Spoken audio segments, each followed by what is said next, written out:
Hello friends, मैं अनूप सरकार आप सभी का स्वागत करता हूं। जैसा कि आप ही लोगों का डिमांड था, आप लोग का ये डिमांड था कि सर ये बताइए कहाँ से कितने प्रश्न पूछे जाते हैं। उसके लिए मुझे लगभग कहें तो 8 घंटे इसमें मेहनत करने पड़े। 8 घंटे तब जाकर के हमने मूल्यांकन किया। मूल्यांकन करने के बाद मैं आज इस पे हम चर्चा करेंगे कि कहाँ से कितने प्रश्न पूछे जाते हैं। यदि आप इसका विश्लेषण करेंगे, पहला चरण, दूसरा चरण, तीसरा चरण में जितने सवाल जहां से पूछे गए हैं, अगर एक बार खुद से विश्लेषण आप करेंगे और करने के बाद जब आपका रणनीति होगा और वह रणनीति आपको 100 पार कराएगी ही कराएगी। बस चीज़ों को थोड़ा सा समझना है और जितना हम टाइम दिए हैं, हम ये नहीं चाहते हैं कि आप उतना टाइम दीजिए। बड़ा मुश्किल वाला टाइम है। कभी कभी हमने तो हमारे पास तो सारा सामग्री था, मैंने फटाफट उस चीज़ को रखने के बाद 8-10 घंटा मूल्यांकन करने के बाद मैंने यहाँ तक पहुँचाया है ना। और इसी के आधार पर आप अपना एक रणनीति बनाइए, कहाँ से हम क्या पढ़ें, जो हम लोग बाद में पूरा डिटेल्स में उस वीडियो को देखेंगे। सबसे पहले इसको देखते हैं कि पहला चरण में, दूसरा चरण में, तीसरा चरण में और री एग्जाम में किस सब्जेक्ट से कितने प्रश्न पूछे गए हैं, किस सब्जेक्ट से कितने प्रश्न पूछे गए हैं। सबसे पहले इसको देखिए अगर हम लोग अभी बात कर रहे हैं पीआरटी का 1 to 5 क्लास का प्राथमिक शिक्षक जो है, प्राथमिक शिक्षक में जो एग्जाम हुआ है उसी के प्रश्नों का मूल्यांकन हम लोग कर रहे हैं। कहाँ से कितने प्रश्न पूछे जाते हैं, तैयारी करने के पूर्व में इसका विश्लेषण, इसका मूल्यांकन करना जरूरी है। तब आपको समझ में आएगा कि हमें किस सब्जेक्ट पे कितना फोकस करना चाहिए और किस सब्जेक्ट में हमें कितना प्रश्न निकालना है, कितना प्रश्न हमें बनाना है। तब जाकर के आपका जो टारगेट होगा 100 का, वह 100 का टारगेट पूरा होगा। तो चलिए हम लोग पहला चरण, दूसरा चरण, तीसरा चरण और री एग्जाम का पेपर भी हुआ है, उन सारे प्रश्नों का एक बार मूल्यांकन करते हैं। बहुत टाइम लगा है ना। तो चलिए सबसे पहले हम लोग देखेंगे इतिहास। इतिहास में ज़्यादा कुछ नहीं पढ़ना होता। इंडियन नेशनल मूवमेंट 1885 से 1948 तक ही पढ़ने होते हैं। और यहाँ पर देखिए 15 प्रश्न उस समय पूछा गया था। टीआरई 1.0 में बहुत ऐसे लोगों को पता ही नहीं था कि कैसे पढ़ा जाएगा, क्या सिलेबस है। सिलेबस को समझने में ही थोड़ा बहुत टाइम लग गया है ना। मेरे विद्यार्थी तो एक ये था कि भाई सब कुछ पढ़ा था, कमीशन दारोगा की तैयारी करते थे लोग, बाकी वो लोग सारे चीज़ें ऑलरेडी, कोई दिक्कत नहीं हुआ। लेकिन पहले इस चीज़ को समझिए कि इतिहास में 1.0 में 15 सवाल पूछा गया, तो वही टीआरई 2.0 में 15 सवाल पूछा गया था। लेकिन जैसे ही 3.0 में हम लोग देखेंगे तो यहाँ से प्रश्न बढ़ जाते हैं, 18 प्रश्न पूछे जाते हैं। और री एग्जाम में देखिएगा, हो सकता है एका दुका बढ़ ही जाए, एका दुका हो सकता है बढ़ ही जाए है ना। लेकिन लगभग 95% हम यहाँ पे कह सकते हैं कि इतना प्रश्न इस तरीके से आया है। आप लोग भी देख लीजिएगा, पहला चरण, दूसरा चरण और तीसरा चरण, यानी 5 पेपर जो हुआ है, उन 5 पेपर को उठाइए। तब उसके बाद आप चुनिए कि इतिहास से कितने आए, ज्योग्राफी से कितने आए, साइंस से कितने आए, करंट अफेयर से कितने आया, मैथ से कितना आया, रीजनिंग से कितना आया। क्योंकि हम सभी लोगों को पीआरटी में 9 से 10 सब्जेक्ट पढ़ने हैं। जो अभी हम लोग 9 सब्जेक्ट की बात कर रहे हैं, जिसमें एक मिसलिनियस भी है, इक्का दुक्का प्रश्न पूछा जाता है। तो यहाँ टीआरई 3.0 में 18 प्रश्न पूछा गया और री एग्जाम जब हुआ तो री एग्जाम में भी आपसे 18 ही प्रश्न पूछा गया। यानी कि पहला चरण, दूसरा चरण, तीसरा, चौथा चरण जिसका एग्जाम हम लोग देने जाएंगे, हो सकता है इतिहास से 1-2 प्रश्न ज़्यादा ही पूछे, है ना। और यहाँ पर देखिए ज्योग्राफी और ईवीएस, पर्यावरण, ज्योग्राफी और पर्यावरण दोनों से मिला करके प्रश्न यहाँ पर 25 पूछा गया था। 25 प्रश्न जो है, यह 25 प्रश्न जो है पूछा गया था यहाँ पे ज्योग्राफी और पर्यावरण से पहला चरण में। जब हम लोग दूसरा चरण में आएंगे तो दूसरा चरण में भी 25 प्रश्न पूछा गया था ज्योग्राफी और पर्यावरण से। और ये जो ज्योग्राफी है, यहाँ ज्योग्राफी का 2 पार्ट हो जाता है। एक है भारत का ज्योग्राफी, जहाँ से सबसे ज्यादा सवाल पूछा जाता है, और दूसरा है बिहार का ज्योग्राफी। उसके बाद हम लोग यहाँ पर्यावरण, दोनों मिलाकर के 25 प्रश्न 2.0 में, है ना, द्वितीय चरण में इतना प्रश्न पूछा गया था। और तीसरा जो तीसरा चरण का हम लोग एग्जाम देखते हैं, इसमें ईवीएस और ज्योग्राफी दोनों मिलाकर के 25 प्रश्न पूछे गए थे। और जब हम लोग री एग्जाम देखते हैं तो री एग्जाम में आप देखिएगा ज्योग्राफी और यहाँ से पर्यावरण से 26 प्रश्न पूछा गया था, 26 प्रश्न पूछा गया था। उसके बाद यहाँ पर देखिए प्रथम चरण में साइंस से सबसे ज्यादा प्रश्न था, 20 प्रश्न पूछे गए थे। साइंस से, फिजिक्स, केमिस्ट्री और बायोलॉजी से 20 प्रश्न पूछा गया था। जैसे ही हम लोग 2.0 में आते हैं तो साइंस थोड़ा सा घट करके 16 प्रश्न पे आ जाता है, 16 प्रश्न पे। जैसे ही हम लोग 3.0 में आते हैं तो यहाँ पे साइंस जो है 15 प्रश्न पूछे जाते हैं और री एग्जाम में भी 15 प्रश्न पूछे जाते हैं। कहाँ से? साइंस से। और साइंस में हमको कहाँ क्या पढ़ना है? हमको पढ़ना है फिजिक्स, केमिस्ट्री और बायोलॉजी पढ़ना है। हम लोग इसका पूरा डिटेल्स इसके बाद जो वीडियो देखिएगा, इतिहास में क्या क्या टॉपिक पढ़े, आप लोग बहुत डिमांड कर रहे हैं। ज्योग्राफी में हम क्या क्या टॉपिक पढ़े, साइंस, फिजिक्स, केमिस्ट्री और बायोलॉजी में हम क्या क्या टॉपिक पढ़े, इतना अगर समझ जाइए तो फिर इससे बाहर, है ना, प्रश्न अभी तक नहीं पूछा है। और हम संदर्भ भी बताएंगे एकदम स्पष्ट। संदर्भ कहें तो एकदम 100% जो डीटो किया जाता है ना, एक ही किताब पढ़िए, 1-2 किताब पढ़िए, उसी से प्रश्न हमेशा रहा है, री एग्जाम तक रहा है और हमेशा पूछा भी जाएगा और रहेगा भी। फिर आलतू फालतू की मैगजीन, किताब और नोट्स के चक्कर में मत पढ़िए, सिर्फ सटीक किताबें पढ़िए जो हम आपसे बात करेंगे। उसके बाद यहाँ पर देखिए साइंस की हम लोगों ने चर्चा किया। उसके बाद मैथ और रीजनिंग से 16 प्रश्न प्रथम चरण में पूछा गया था। पहली चरण में मैथ और रीजनिंग से 16 प्रश्न पूछे गए थे। मतलब मैथ रीजनिंग पे अगर कमांड हो जाए तो 32 का 32 और 30 का 30 प्रश्न जो है आप सही करिएगा। उसके बाद यहाँ पे जब द्वितीय चरण की बात आती है तो द्वितीय चरण में 15 प्रश्न पूछे गए थे। मैथ से 15 प्रश्न था और रीजनिंग से 15 प्रश्न था। जब हम लोग 3.0 में एग्जाम का पेपर देखते हैं तो मैथ से 15 और रीजनिंग से 16 प्रश्न पूछे गए थे यहाँ पे। जब हम लोग री एग्जाम की बात करते हैं मैथ और रीजनिंग से तो 15 और 15 सवाल पूछे गए थे, दोनों मिलाकर यहाँ से 30 प्रश्न पूछा गया था, है ना। उसके बाद यहाँ पर देखिए प्रथम चरण में जब हम लोग करंट अफेयर्स की बात करते हैं, करंट अफेयर्स 8 महीने का करंट अफेयर्स पढ़ना है और बहुत ज़्यादा नहीं पढ़ना है। हम सारे सब्जेक्टों का अलग अलग डिटेल्स करके बताएंगे कहाँ से कौन सा टॉपिक इंपॉर्टेंट आपके पीआरटी के लिए। अगर इतना कर लिया जाए तो 100 कोई बड़ी बात नहीं है, आप ही लोग लाइएगा और आप ही लोग ही लाते हैं, है ना। तो यहाँ पे करंट अफेयर्स में 1.0 में 14 सवाल पूछा गया था, 14 सवाल।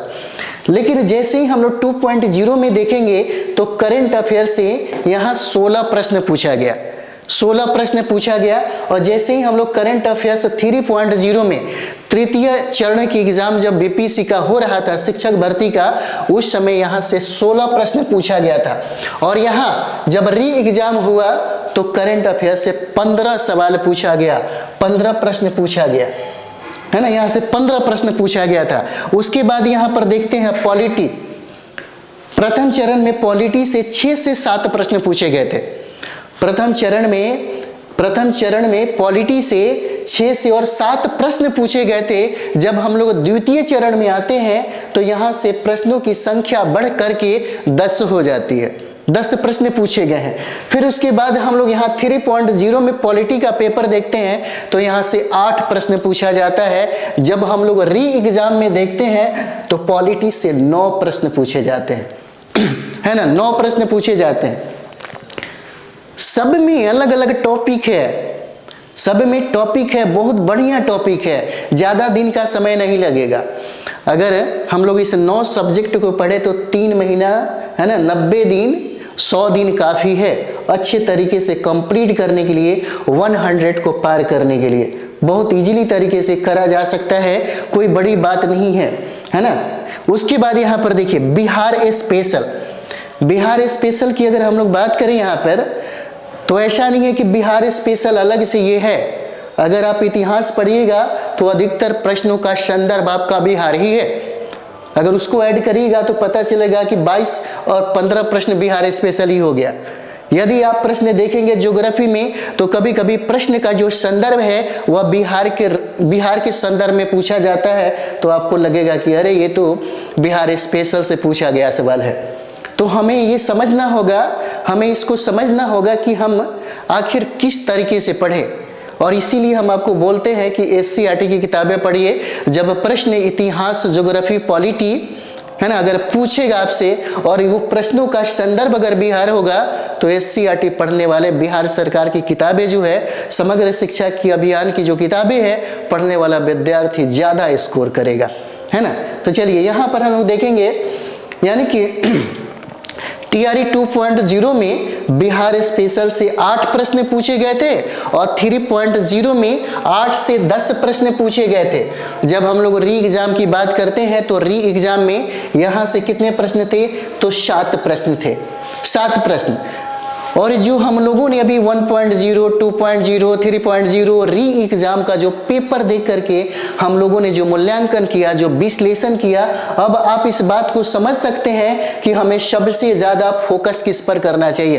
क्या हमारा जो व्यवहार है, क्या हमारा संतुलन है, किस तरह से होना चाहिए, हमारी स्ट्रेटजी किस तरह से होना चाहिए, हमारी रणनीति किस तरह से होना चाहिए, इसको आप ही को समझना होगा, इसको आपको समझना होगा। और कौन सा विषय में आप कितना नंबर ला सकते हैं, यह आपको अपने आप से पूछना होगा कि हम अब इस पे किस तरीके से काम करें।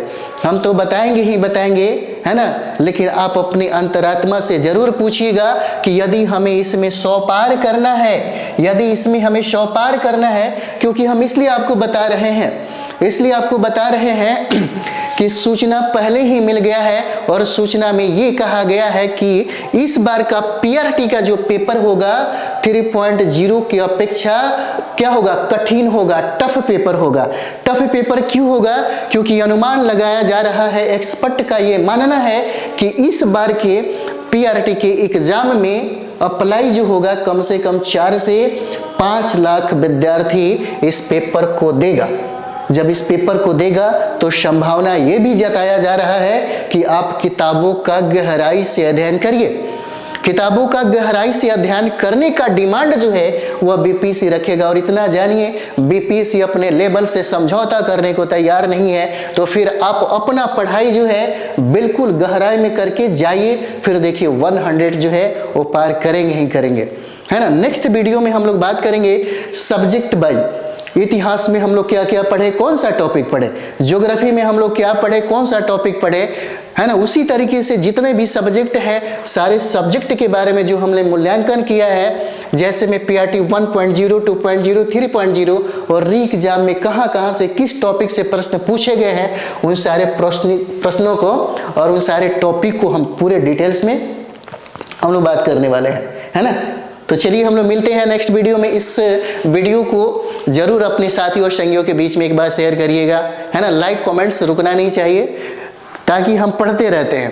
अच्छा लगता है कि आपके मन में और आपके दिमाग में क्या चल रहा है, उसी के अकॉर्डिंग, जैसे आपके मन में बहुत सारी बातें थी, आप लोगों ने पूछा भी था कि सर हमें पता ही नहीं चलता कहाँ से कितने प्रश्न पूछे जाते हैं, ये कमेंट्स के माध्यम से पता चलता है, फ़ोन के माध्यम से पता चलता है। तो अभी हम लोग बात करेंगे PRT इतिहास में, यानी कि PRT इतिहास में हमें क्या पढ़ना चाहिए, कौन सा टॉपिक पढ़ना चाहिए, और विगत जो 3 चरणों में एग्जाम हुआ है, पहला चरण, दूसरा चरण और तीसरा चरण, और री एग्जाम में कहाँ कहाँ से प्रश्न पूछे गए हैं, उन सारे टॉपिक को एक बार हम लोग देखते हैं। और यहीं से प्रश्न पूछा गया है, इतना ही टॉपिक है जहाँ से तीनों चरणों में प्रश्न जो है पूछे गए हैं। तो हमें जो सिलेबस है, सिलेबस में हम पहले समझते हैं, है ना। तो सिलेबस में दिया हुआ है यहाँ पे इंडियन नेशनल मूवमेंट, यानी PRT 1 to 5 के एग्ज़ाम में जब आपसे इतिहास से सवाल पूछा जाएगा तो सिर्फ भारतीय राष्ट्रीय आंदोलन से ही प्रश्न पूछे जाते हैं। तो चलिए सबसे पहले हम लोग देखेंगे, यानी कि 1.0, 2.0, 3.0 और री एग्जाम में कहाँ कहाँ से प्रश्न पूछा गया है। अगर हम लोग इतने टॉपिक को भी अगर कवर कर लेते हैं तो सारे के सारे जो प्रश्न है यहीं से पूछे गए हैं और पूछे भी जाएंगे। सबसे पहला हम लोग 1857 की क्रांति की बात करेंगे। यहाँ पर देखिए ये 1857 की जो क्रांति है, ये भारत के संदर्भ में भी पूछा जाएगा और बिहार के संदर्भ में भी प्रश्न पूछे जाएंगे। हम लोग इतिहास को अभी देख लेते हैं, उसके बाद हम लोग बात करेंगे कि कौन सा एक किताब पढ़े जहाँ से सारा का सारा प्रश्न जो है पूछा गया है और टकरा भी जाए। हम उन संदर्भ को पढ़े जहाँ से प्रश्न हमें, है ना, जब हम पढ़ के जाए तो हमसे प्रश्न सारे के सारे प्रश्न बने। उन किताबों की जिक्र भी हम लोग यहाँ पर करेंगे। तो यहाँ पर देखिए 1857 की क्रांति से प्रश्न पूछा गया है और पूछा जाएगा। और यहाँ पर देखिए संदर्भ ज़्यादा जरूरी है।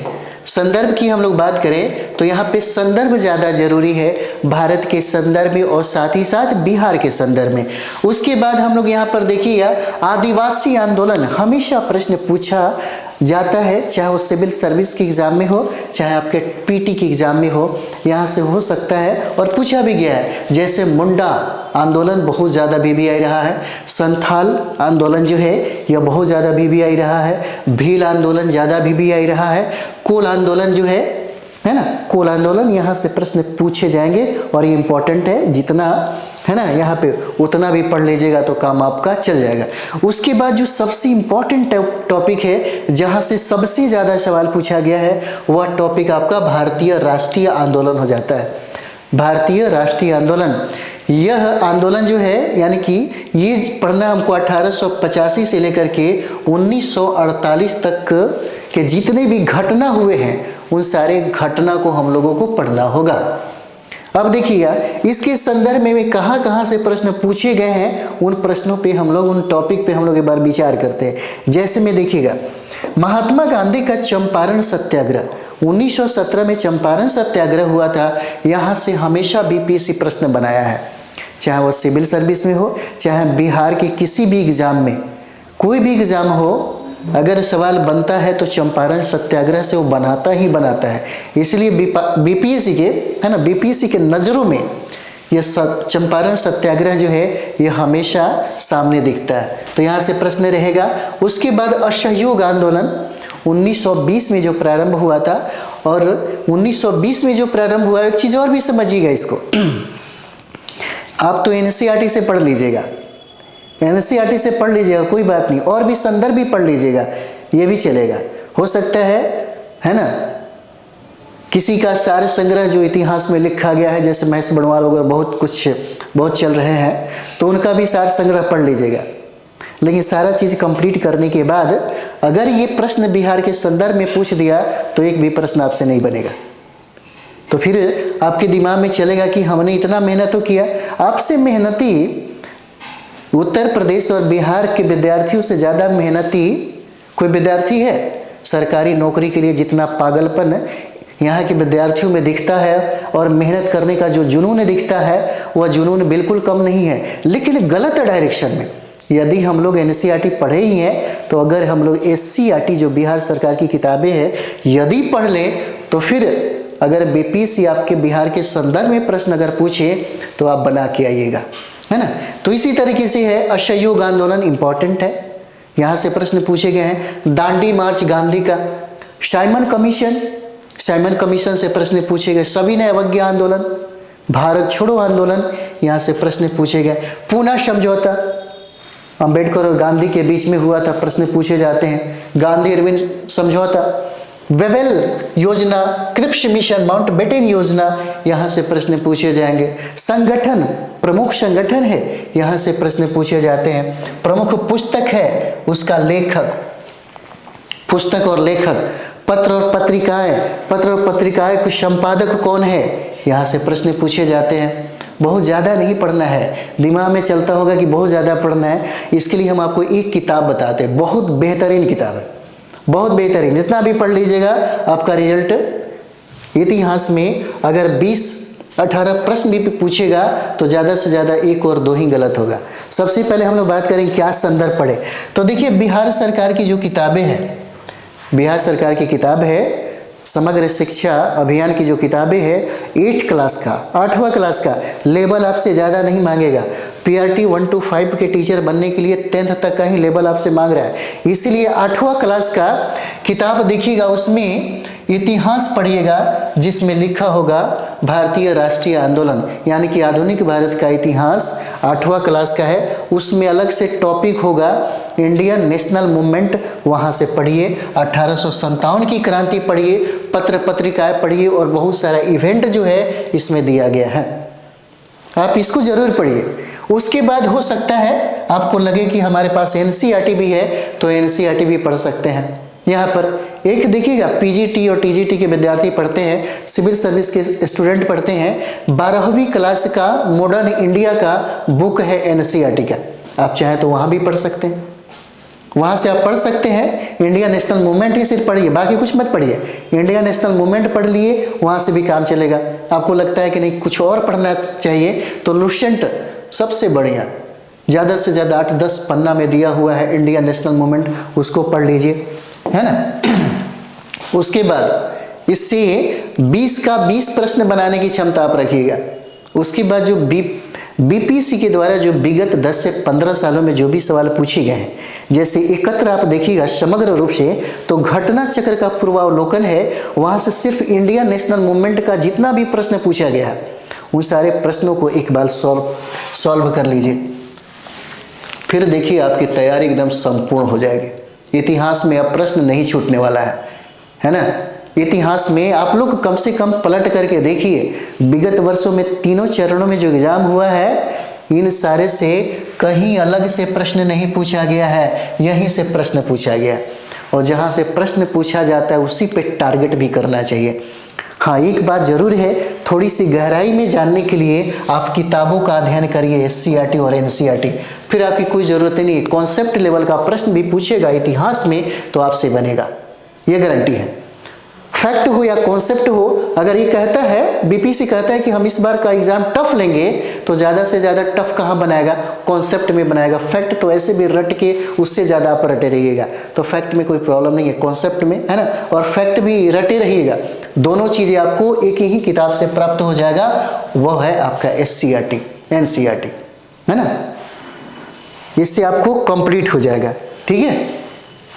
जैसा कि हम लोग आज बात करेंगे पीआरटी में, जीएस में, यानी कि पीआरटी में जो सब्जेक्ट है आपका साइंस, जिसमें फिजिक्स, केमिस्ट्री और बायोलॉजी पढ़ना है। तीनों चरणों में, विगत तीनों चरणों में कहाँ कहाँ से प्रश्न पूछे गए हैं, उन सारे टॉपिक की हम लोग बात करेंगे। और साथ ही साथ ये बात करेंगे कि हमें इसे कंप्लीट करने के लिए, यानी कि साइंस में जो प्रश्न पूछे जाते हैं वो कहाँ कहाँ से और किन किताबों से प्रश्न रहते हैं, उन सब पे हम लोग एक बार चर्चा कर लें, है ना। चलिए, यहाँ पर 4.0 का एग्ज़ाम आप लोग दे रहे हैं पीआरटी के लिए जो है ना। साइंस में क्या क्या पढ़ा जाए ताकि प्रश्न सारा बने, क्योंकि साइंस में बहुत बड़ी समस्या है। बहुत ऐसे विद्यार्थी हैं जिनका बैकग्राउंड साइंस नहीं होगा, फिर भी उनके लिए ये पढ़ना पड़ेगा। और जिनका बैकग्राउंड अगर है तो साइंस में उनको ये टॉपिक कंप्लीट करने में ज़्यादा प्रॉब्लम नहीं होगा। और जिसका मैट्रिकुलेशन में अगर अच्छा है, समझ अगर अच्छा है, तब तो कोई दिक्कत नहीं है, साइंस उनसे भी बन जाएगा। तो चलिए हम लोग देखते हैं प्रथम चरण, दूसरा चरण और तीसरा चरण। री एग्जाम में सारे पेपर का एक बार मूल्यांकन करिएगा, यहीं से सारे के सारे प्रश्न जो है वो पूछे गए हैं साइंस में, क्योंकि साइंस बहुत महत्वपूर्ण पार्ट होता है। बहुत प्रश्न पूछे जाते हैं, 18-20 इस तरीके से प्रश्न पूछे जाते हैं, तो इसकी वैल्यू जो है बहुत ज़्यादा है। फिजिक्स, केमिस्ट्री और बायोलॉजी तीनों का हम लोग बात करते हैं, कहाँ कहाँ से विगत तीनों चरणों में प्रश्न रहा है। जब आप लोग भी प्रश्नों को उठा करके देखिएगा तो आपको पता चलेगा, अच्छा यहाँ से प्रश्न पूछा गया। जैसे में देखिएगा अम्ल और क्षार, अम्ल और क्षार जो है इम्पोर्टेंट हो जाता है। अम्ल और क्षार, अम्ल और क्षार से प्रश्न पूछे गए हैं। अगर आप सिर्फ 10वां क्लास का एनसीईआरटी पढ़े होंगे, सिर्फ 10th क्लास का आप एनसीईआरटी पढ़े होंगे, तो उसमें अम्ल व क्षार दिया हुआ है और यहीं से प्रश्न डायरेक्ट पूछा हुआ है आपके बीपीसी टीचर में। आप चाहे तो एससीईआरटी जो किताब है, बिहार सरकार की जो किताब है ना, शिक्षा समग्र अभियान की जो किताबें हैं, आप इसका भी फायदा ले सकते हैं। साइंस के मामले में आप एनसीईआरटी पढ़िए या एससीईआरटी पढ़िए, बात बराबर है। लेकिन हम महत्वपूर्णता जो है, प्राथमिकता जो है हम एनसीईआरटी को देंगे, ताकि एनसीईआरटी में बहुत अच्छे तरीके से लिखा हुआ है। एससीईआरटी में भी है, ऐसा नहीं है कि एससीईआरटी में नहीं, एससीईआरटी में भी है। लेकिन अम्ल व क्षार से जो प्रश्न पूछे गए हैं वह डायरेक्ट प्रश्न आपके यहाँ से पूछा गया है। एनसीईआरटी 10th क्लास का, 10th क्लास का एनसीईआरटी अगर पढ़ लीजिए तो इससे आपका काम चल जाएगा, है ना। 9th और 10th ही पढ़ लीजिए, 9th और 10th से बहुत सारे टॉपिक जो हैं पूछे गए हैं। तो अम्ल व क्षार इंपॉर्टेंट है। फिर हम लोग बात करेंगे कि इसके बाद और भी कोई बुक्स पढ़ा जाए या और भी कोई सेट बनाया जाए और भी कुछ किया जाए, ताकि साइंस में एक प्रश्न ना छूटे। देखिए विद्युत विभव से प्रश्न पूछे गए हैं। और विद्युत विभव यदि आप 10वां क्लास का एनसीईआरटी पढ़े होंगे तो 10वां क्लास के एनसीईआरटी में विभव के संदर्भ में बहुत सारा चीज़ें, फैक्ट, कॉन्सेप्ट सब दिया हुआ है, यहीं से प्रश्न बनाया गया है। जैसे प्रकाश, लाइट, फिजिक्स में हमेशा बहुत इंपॉर्टेंट टॉपिक होता है, सिविल सर्विस में भी हमेशा प्रश्न पूछा जाता है। प्रकाश से, लाइट से हमेशा प्रश्न बनते हैं और पूछे जाते हैं, और बीपीएससी टीचर में भी पूछा गया है। और यह 10th का 10वां क्लास का जो एनसीईआरटी का जो बुक है, जो पुस्तक है, उसी में यह प्रकाश टॉपिक जो है दिया हुआ है। पढ़िए आप लोग अच्छे तरीके से। उसके बाद देखिए चुंबकीय क्षेत्र, बहुत ऐसे उदाहरण हैं, बहुत सारे टॉपिक में देखिएगा एनसीईआरटी में और एससीईआरटी में उदाहरण दिया हुआ है। उदाहरण को समझिए, याद करिए और एक नोट्स बनाइए। अगर नोट्स बना लेते हैं 4.0, देखिए 4.0 में 2 नंबर, 4 नंबर, 10 नंबर से छूटिएगा तो बहुत तकलीफ होगा। कोई भी जो सब्जेक्ट है तो सब्जेक्ट की गहराई में हम इसलिए आपको बताना चाहते हैं कि आप इन सारे टॉपिक पे अगर कमांड कर लेते हैं तो आपका साइंस जो है वह स्ट्रांग हो जाएगा। उसी तरीके से हमने बात किया था, हमने इतिहास में बात किया, हमने ज्योग्राफी में बात किया, हमने पॉलिटी में बात किया, है ना, हम करेंट अफेयर्स में बात किए, मैथ में भी बात किए, रीजनिंग में भी बात किए। कौन कौन सा टॉपिक जो है ना, महत्वपूर्ण हो जाएगा, किस टॉपिक पे कहाँ से पढ़ें, ये भी हमने संदर्भ का भी चर्चा किया था, ताकि आप संदर्भ को जुटाने में इधर उधर ना भटके। तो लाइट जो है, लाइट से प्रश्न हमेशा पूछे जाते हैं, और लाइट जो 10वां क्लास का एनसीईआरटी पढ़ लेते हैं तो इससे भी आपका काम चल जाएगा। उसके बाद चुंबकीय क्षेत्र है। चुंबकीय क्षेत्र में देखिएगा एनसीईआरटी में लिखा हुआ 10th क्लास का एनसीईआरटी, हम ये भी बता रहे हैं, ये नहीं बता रहे हैं कि 6ठा 7वां सब पढ़ लीजिए, हम आपको ये भी बता रहे हैं कि 10वां क्लास का अगर एनसीईआरटी पढ़ लेते हैं तो यहाँ पर चुंबकीय क्षेत्र से रिलेटेड जो भी प्रश्न आपसे पूछा गया है तो फिर आप गड़बड़ नहीं कर पाइएगा, है ना। यहाँ पर देखिए रासायनिक अभिक्रिया, केमिस्ट्री से प्रश्न पूछे गए हैं। और ये रासायनिक अभिक्रिया अगर आप 10th क्लास का एनसीईआरटी पढ़ते हैं, 10th का एनसीईआरटी आपको पढ़ना किसका है, 10th क्लास का पढ़ना है। और 10th में आपको रासायनिक अभिक्रिया के संदर्भ में प्रश्न पूछा गया है और यहीं से बनेगा। एनसीईआरटी में सब कुछ दिया हुआ है। जैसे आपको दर्पण से प्रश्न पूछे जाते हैं, और दर्पण में अवतल दर्पण, उदाहरण पूछा जाएगा, उत्तल दर्पण, अवतल दर्पण, उत्तल दर्पण के संदर्भ में आप देख लीजिए, और ये भी आपको एनसीईआरटी में दिया गया है, एनसीईआरटी में दिया गया है। उसके बाद यहाँ पे साबुन और डिटर्जेंट को लेकर के भी प्रश्न पूछे जाते हैं, तो इसको भी आप पढ़ लीजिए। उसके बाद जो है आनुवांशिकी और जीन, जो बायोलॉजी में हम लोगों को पढ़ना है, और ये देखिए 9th क्लास के एनसीईआरटी की किताब में लिखा हुआ है, 9th क्लास का। इसलिए अगर कोई विद्यार्थी होगा, जैसे मानते हैं कि बहुत ऐसे विद्यार्थी हैं जो 6ठा क्लास से लेकर के 10th क्लास तक का एनसीईआरटी सिर्फ साइंस का पढ़े होंगे, बिल्कुल बहुत बढ़िया काम किए होंगे, बहुत बढ़िया काम किए होंगे। उसी तरीके से एससीईआरटी का किताब हो गया, एससीईआरटी का अगर बुक आप साइंस का 6 क्लास से लेकर के अगर 10th तक पढ़ लेते हैं तो भी बहुत अच्छी बात है, बहुत अच्छी बात है। हम तो ये आपको दिखा रहे हैं कि जो प्रश्न पूछा गया है इसी किताब से है। लेकिन यदि आप 6ठा क्लास से लेकर के 10th क्लास तक फिजिक्स, केमिस्ट्री और बायोलॉजी कर लेते हैं तो फिर तो कहीं से भी प्रश्न पूछेगा तो आपसे गड़बड़ नहीं होगा। सबसे बड़ी बात है, आपको अपना स्कोर किसी भी हालत में बढ़ाना है, किसी भी हालत में आपका स्कोर ज़्यादा आना चाहिए, है ना। और प्रत्येक प्रश्न पर आपको संघर्ष करना होगा, एक एक प्रश्न आपका गलत ना हो, सही होना चाहिए। इसीलिए प्रश्न बहुत सोच समझ के बनाना चाहिए, और ये बनाने के पहले सबसे ज़्यादा ज़रूरी है आप अपने सिलेबस, साइंस में क्या क्या पढ़ना है, क्या क्या छोड़ना है, ये ज़्यादा ज़रूरी है जानना। यदि आप ये समझ जाते हैं तो फिर आपके लिए आपकी तैयारी का जो मार्ग है वह आसान हो जाएगा। तो यहाँ पे देखिए आनुवंशिकी और जीन जो एनसीईआरटी 9th क्लास में पढ़ना है यहाँ से मिल जाएंगे। और सेल तो हर जगह आपको मिला, सेल इंपॉर्टेंट टॉपिक है आपका, सेल से प्रश्न बनते हैं, एनसीईआरटी में पढ़ना है आपको, है ना। नेक्स्ट देखिए, नेक्स्ट में रोग से प्रश्न पूछे जाते हैं, है ना। जैसे जल जनित रोग हो जाएंगे, बैक्टीरियल जनित रोग हो जाएंगे, वायरस जनित रोग हो जाएंगे, प्रोटोजोआ फंगल जनित रोग हो जाएंगे, है ना। आनुवंशिक रोग से भी प्रश्न पूछे जाएंगे। तो ये जो रोग जो है ये बहुत इंपॉर्टेंट टॉपिक होता है, याद रखिएगा, हमेशा से प्रश्न यहाँ से पूछे जाते हैं। तो रोग आपके लिए VBI और एनसीईआरटी किताब में बहुत अच्छे तरीके से दिया गया है। उसके बाद विटामिन, है ना, विटामिन एक वसा में घुलनशील और दूसरा जल में घुलनशील, और साथ ही साथ कुछ एक्स्ट्रा भी है जो हम लोग उसका लक्षण, सिम्पटम, है ना, इस विटामिन की कमी से कौन सा रोग होता है, उन सारी चीज़ों को पढ़ना है। यहाँ से प्रश्न पूछे जाते हैं विटामिन्स, और ये भी दिया हुआ है एनसीईआरटी में। उसके बाद हम लोग पढ़ेंगे मस्तिष्क, मस्तिष्क पढ़ना है, यहाँ से प्रश्न पूछे गए हैं। अंडाशय का कार्य क्या है, यहाँ से प्रश्न पूछे गए हैं। उसके बाद खाद्य श्रृंखला, खाद्य श्रृंखला तो आपका बहुत इंपॉर्टेंट हो जाता है, यहाँ से भी प्रश्न पूछे जाते हैं। और ये सब दिया हुआ है एनसीईआरटी में। अभी टाइम है, और एनसीईआरटी का क्लास हम साइंस वाला भी अभी तुरंत स्टार्ट करने वाले हैं। सिर्फ एनसीईआरटी जो निचोड़ है उसका, है ना, जो एनसीईआरटी किया गया है, जहाँ से प्रश्न पूछे गए हैं वहाँ से बाहरी प्रश्न अभी तक नहीं पूछा गया है ना। तो मानव नेत्र से प्रश्न पूछे जाते हैं, और मानव नेत्र से, और एक चीज़ और समझिएगा, इन सारे जो हम लोग देख रहे हैं टॉपिक, यह बहुत ही साधारण है, व्यवहारिक प्रश्न पूछे जाते हैं। ऐसा नहीं है कि बहुत गहराई में जाकर के आपसे प्रश्न पूछता है, गहराई में बिल्कुल नहीं है। इसीलिए हम इसको क्या करते हैं, समान अध्ययन, सामान्य जानकारी हमको चाहिए। हमको बहुत गहराई वाली जानकारी नहीं चाहिए, हमको सिर्फ सामान्य जानकारी चाहिए साइंस में, विज्ञान में, चाहे वो फिजिक्स हो, चाहे वो केमिस्ट्री हो, चाहे वो बायोलॉजी हो। और यही प्रश्न है, व्यवहारिक प्रश्न आपसे बीपीएससी टीचर में पूछा जाता है। और आप लोग करते होंगे कि किसी का नोट्स ले लिए, किसी का ये ले लिए, और दिन रात लगे हुए हैं, तो फिर इस तरह से प्रश्न नहीं पूछा जाता है। प्रश्न पूछा जाता है व्यवहारिक, और व्यवहारिक प्रश्न को आपको समझना होगा, है ना। या तो हम लोग जिस तरह से बता रहे हैं उस तरह से समझिए, है ना।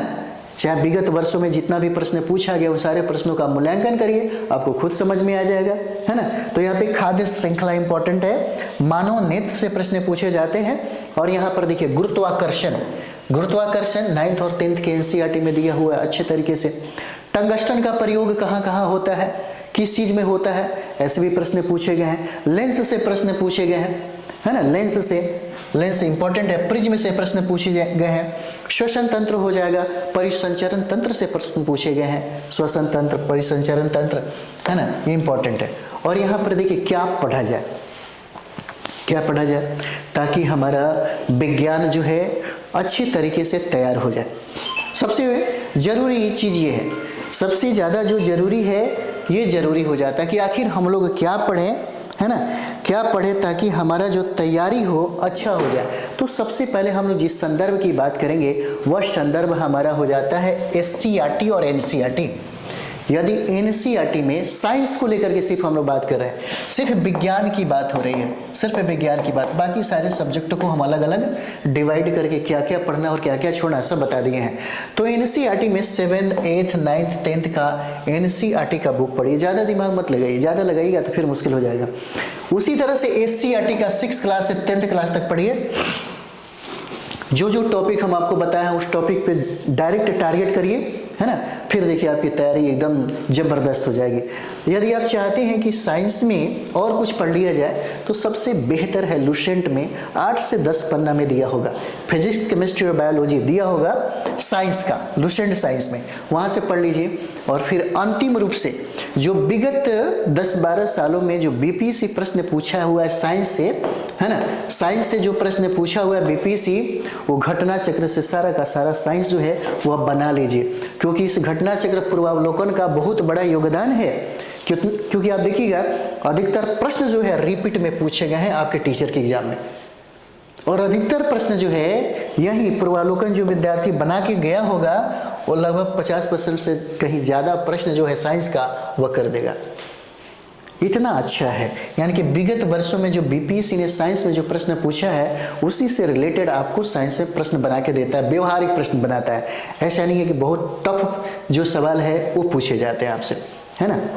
तो चलिए, ये साइंस की अच्छी जानकारी है और इसी बेस पे आप अपना तैयारी करिए, आप अपना रणनीति बनाइए और किताबों को रखिए और क्या क्या टॉपिक है। सबसे पहले इन सारे टॉपिक का जो हम लोगों ने चर्चा किया, ये सारे जो टॉपिक है इसको फटाफट आप लोग अपना तैयारी कर लीजिए, ताकि साइंस से अगर प्रश्न पूछे 18 पूछे 15 पूछे तो आराम से 15-18 आप कंप्लीट कर सके, है ना।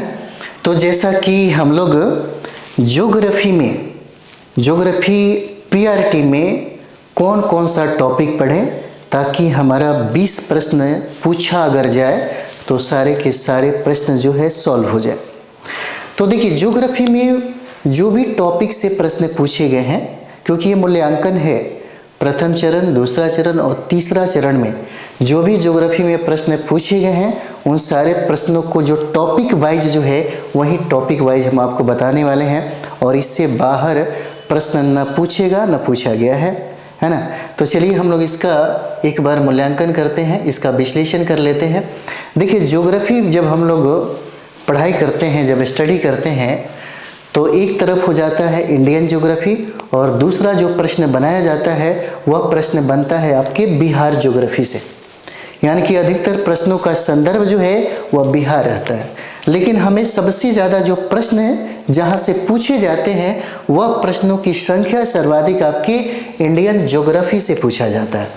तो इंडियन ज्योग्राफी से जो टॉपिक है उन टॉपिक पे हम लोग एक बार चर्चा करें। जैसे में सामान्य परिचय से प्रश्न पूछे जाते हैं, भारत के सामान्य परिचय ज्योग्राफिकल यहाँ से प्रश्न पूछे जाते हैं, जैसे भारत का आकार, उसकी स्थिति और पड़ोसी देश जो हैं उनके बारे में पूछा जाता है। पड़ोसी देश के संदर्भ में मैंने एक बहुत बढ़िया वीडियो बनाया, आप लोग देखिएगा।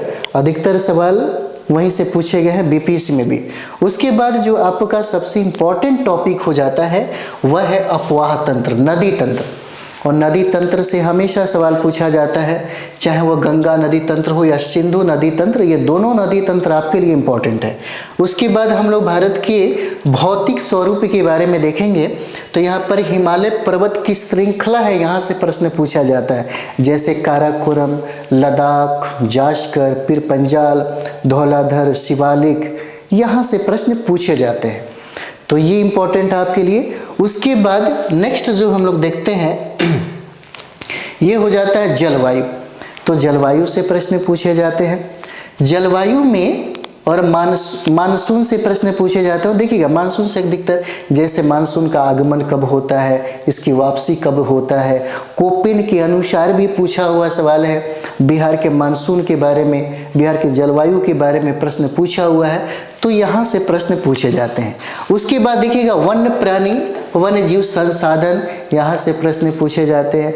मिट्टी के संदर्भ में हम लोग देखेंगे यहाँ पे, तो मिट्टी के अपर्दन और संरक्षण के संदर्भ में प्रश्न पूछे जाते हैं, चाहे वह भारत की मिट्टी हो चाहे वह बिहार की मिट्टी हो, यहाँ से प्रश्न पूछे जाते हैं।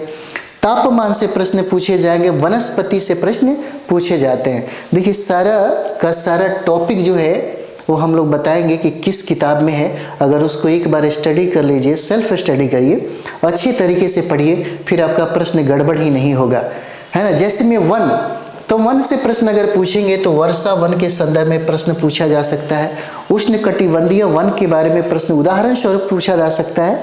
मैंग्रोव वन के बारे में पूछे जा सकते हैं। कटीले और झाड़ियों वाले वन के बारे में पूछे जा सकते हैं। पर्वतीय वन भी उदाहरण है, यहाँ से भी प्रश्न पूछे जाते हैं। उसके बाद जो आपदा, प्राकृतिक संकट जो है, यहाँ से प्रश्न पूछे जाते हैं भारत के संदर्भ में और बिहार के संदर्भ में। जैसे बिहार के संदर्भ में हम लोग बात करेंगे तो बाढ़ और सूखा से रिलेटेड प्रश्न यहाँ पे पूछे जाएंगे, है ना, यहाँ पे पूछे जाते हैं। देखिए, थोड़ा सा आपको लगेगा कि इसका, है ना, सिलेबस थोड़ा सा बड़ा है, ऐसा नहीं है। हम इसलिए ज़्यादा लंबा कर दिए हैं कि इस टॉपिक को अगर आप पढ़ते हैं तो प्रश्न नहीं छूटेगा, क्योंकि अधिकतर प्रश्नों का जो संदर्भ है खास करके बीपीएससी टीचर के एग्जाम में यहीं से पूछा गया है। क्योंकि आप प्रश्नों को एक बार जरूर बनाइएगा, चाहे वह प्रथम चरण हो, दूसरा, तीसरा चरण हो, री एग्जाम हुआ है, उन सारे प्रश्नों को इकट्ठा करिए ज्योग्राफी के संदर्भ में, और ज्योग्राफी का सारा प्रश्न का एक बार स्टडी करिए।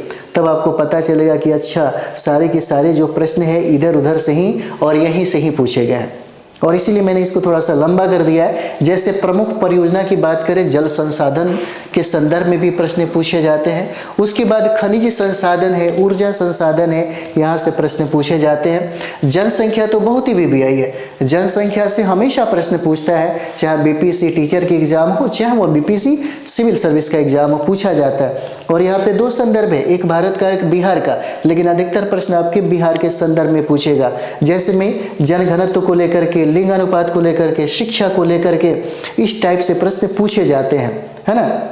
उसके बाद कृषि और उद्योग देख रहे हैं। कृषि और उद्योग, जैसे कृषि के यंत्र के बारे में पूछा जा सकता है, इसके टाइप के बारे में पूछा जा सकता है, इसके उत्पाद के बारे में पूछा जा सकता है। उसी तरीके से उद्योग के संदर्भ में भी प्रश्न पूछे जाते हैं, है ना।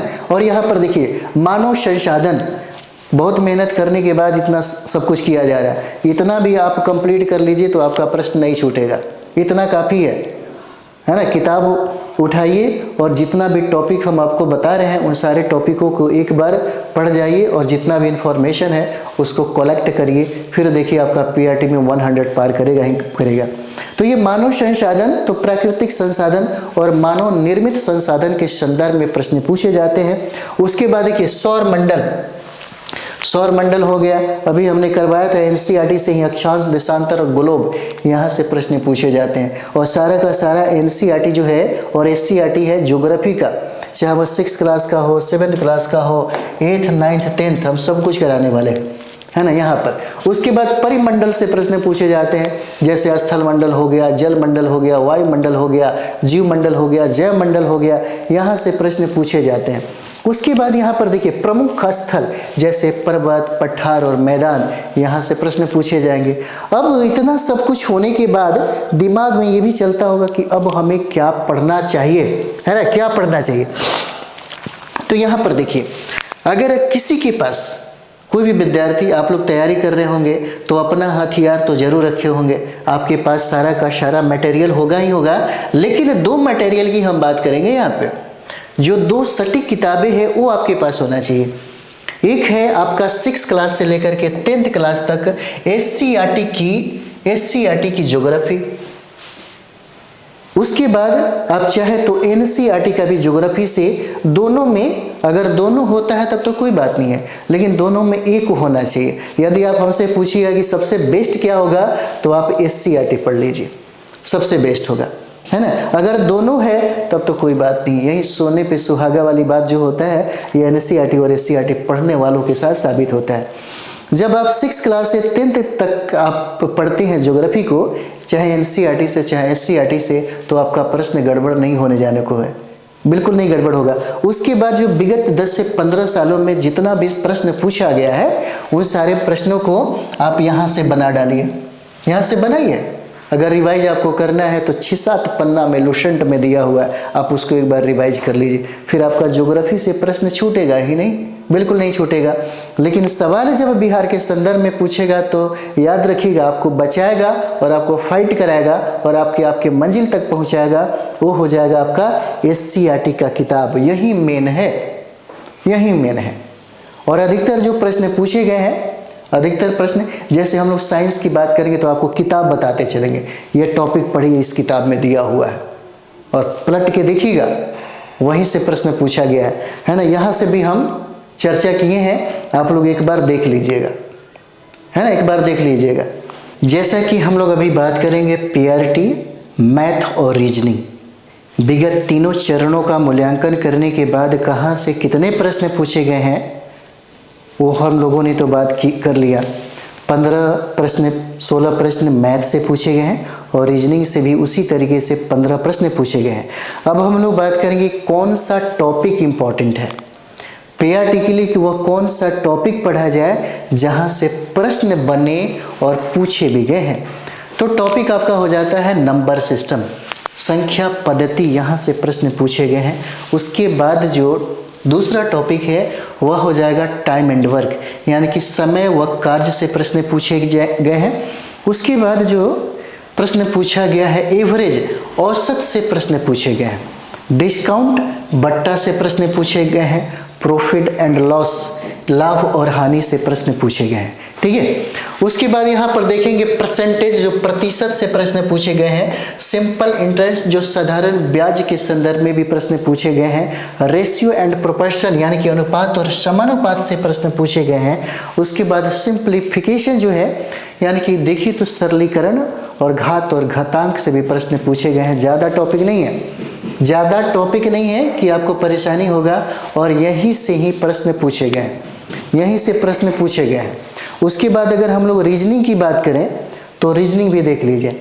रीजनिंग में ही इतना ही टॉपिक है और इतना से ही बार बार प्रश्न पूछा गया है। जैसे में डायरेक्शन से प्रश्न हमेशा पूछा है, तो डायरेक्शन इंपॉर्टेंट है। उसके बाद क्लॉक से प्रश्न पूछे जाते हैं, क्लॉक से। और हो गया आपका ब्लड रिलेशन, तो ब्लड रिलेशन से प्रश्न बने हैं। मिसिंग नंबर है, यहाँ से प्रश्न पूछे गए हैं। कोडिंग डिकोडिंग से प्रश्न पूछा गया है। अल्फाबेट ऑपोजिट से प्रश्न पूछे गए हैं। रैंकिंग इंपॉर्टेंट है, प्रश्न पूछा गया है ना। उसके बाद देखिए टाइम, डे, ईयर, यहाँ से प्रश्न पूछे गए हैं। सेटिंग अरेंजमेंट से प्रश्न पूछे गए हैं। एनालॉजी से प्रश्न पूछा गया है। सीरीज इंपॉर्टेंट है, यहाँ से प्रश्न पूछे जाते हैं। उसके बाद वाटर इमेज और मिरर इमेज से भी प्रश्न बनाए गए हैं। देखिए इसके लिए सबसे अच्छा क्या है, यदि आप चाहते हैं कि आपका मैथ और रीजनिंग बेहतर हो, तो यहाँ पर समझिए मैथ और रीजनिंग के लिए आपको 10th लेवल ही मांगता है। 10th लेवल का मैथ पढ़ लीजिए। अगर आप SCERT का जितना भी उदाहरण बना सके तो बना लीजिए 9th 10th का। अब यहाँ पर देखिए, यदि आप बिहार ACC का, है ना, या 10+2 का एग्जाम हुआ है, या ग्रेजुएशन लेवल पे जो एग्जाम हुआ है, और इसमें सिलेबस भी है, 25 प्रश्न पूछे जाते हैं मैथ से 25 प्रश्न रहते हैं, और 50 प्रश्न पूछे जाते हैं आपके रीजनिंग से प्रश्न पूछे जाते हैं। और ये प्रश्न पूछे गए हैं विगत वर्षों में, जितना भी प्रश्न पूछा गया है उन सारे प्रश्नों को सॉल्व कर लीजिए, प्लस फायदा होगा। उसके बाद 10 से 12 सालों में जो बीपीएससी में हमेशा सिविल सर्विस में 10 प्रश्न पूछता है, जिसमें मैथ और रीजनिंग भी पूछे जाते हैं। तो जितने भी प्रश्न पूछे गए हैं उन सारे प्रश्नों को एक बार बना लीजिए, इसका भी बेनिफिट आपको मिलेगा, है ना, इसका भी बेनिफिट आपको मिलेगा। और हमारे यहाँ हमारे टीम में जो मैथमेटिक्स पढ़ाते हैं वो सिखाते हैं, मैथमेटिक्स सिखाते हैं, तो उनके अंदाज में भी सीख लीजिए, कोई दिक्कत आपको नहीं होगा। तो मैथ और रीजनिंग का जो टॉपिक है इतना ही करना है। आप चाहे तो बुक का सहारा ले सकते हैं, आप जैसा चाहते हैं, जो भी आपको लगता है कि ये सहारा हम ले सकते हैं उसका उपयोग करिए। टॉपिक तो आप लोगों ने देख लिया, टॉपिक यही है रीजनिंग का, और टॉपिक यही है हमारा मैथ का। इतना ही पढ़ना है, और इसका सबसे ज़्यादा योगदान है आपके PRT के एग्जाम में। 30 प्रश्न पूछे जाते हैं, और आप चाहें तो 30 में 30 नंबर ला सकते हैं, यदि आपका मैथ और रीजनिंग अच्छा हो जाए तो, है ना। मैथ और रीजनिंग यदि अच्छा हो जाए तो इसमें इतना अच्छा नंबर मिल सकता है ना। चलिए हम मिलते हैं नेक्स्ट टॉपिक सब्जेक्ट में, है ना।